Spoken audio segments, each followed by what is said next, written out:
শুরু করছি কাশফিয়া গল্পের পার্ট 6। এর মধ্যে ডাক্তার আইসিইউ রুম থেকে বের হয়ে বলে রোগীর জ্ঞান ফিরেছে, কিন্তু রোগীর অবস্থা অত একটা ভালো না।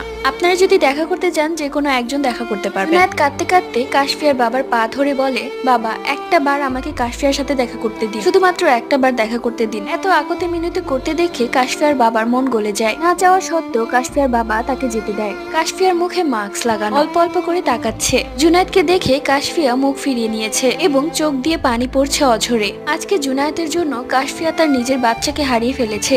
এত স্বপ্ন ছিল এই বাচ্চাকে নিয়ে, এই সংসারকে নিয়ে, এত মধুর স্বপ্ন সব ভেঙে দিয়েছে জুনায়েদ। কাশফিয়া আর জুনায়েদের মুখ দেখতে চায় না। জুনায়েদ কোনো কথা না বলে কাশফিয়ার পা ধরে কাঁদতে থাকে। জুনায়েদের চোখের পানিগুলো টপ টপ করে কাশফিয়ার পায়ে পড়তে থাকে। জুনায়েদ কাঁদতে কাঁদতে বলে, আমার ভুল হয়ে গেছে, আমাকে মাফ করে দাও, আমি তোমাকে ভুল বুঝেছি। জুনায়েদ আরো বলে, তুমি চিন্তা করো না, আজকের পর থেকে আমি তোমার সামনে আর কখনো আসবো না আমার এই মুখ নিয়ে। এই বলে জুনায়েদ তার প্যান্টের পকেট থেকে একটা ছোট্ট বোতল বের করে, যেটা ছিল বিষ। জুনায়েদ বলে, আজকে আমি বিষ খেয়ে মারা যাব, কারণ আমি এই দুনিয়ার সবচেয়ে বড় অপরাধ করে ফেলেছি। আজকে আমার জন্য আমাদের বাচ্চা এই পৃথিবী থেকে চলে গেছে, আমি নিজেকে কখনোই মাফ করতে পারবো না।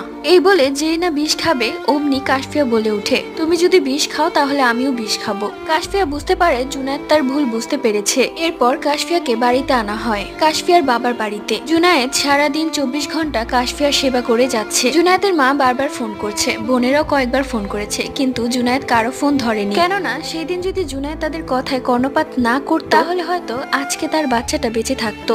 দিন যাচ্ছে, মাস যাচ্ছে, আস্তে আস্তে কাশফিয়া সুস্থ হয়ে গেছে।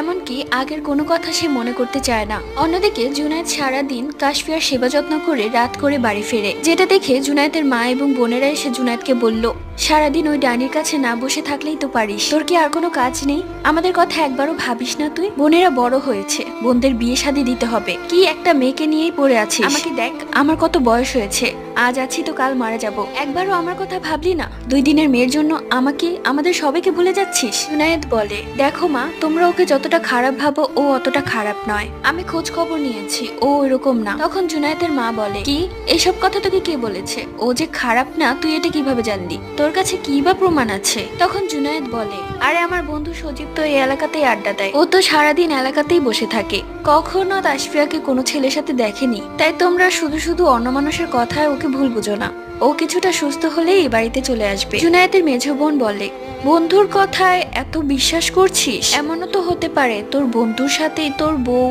এই কথা শুনতেই জুনায়েদ স্তব্ধ হয়ে যায়, মনে মনে ভাবতে থাকে, তাই তো আমার ফ্রেন্ড আমার বউকে নিয়ে এত ভালো কথা কেন বলবে? জুনায়েদের মা এবং বোনেরা আবারও জুনায়েদের মনে সন্দেহ ঢুকিয়ে দেয়। পরবর্তী গল্প।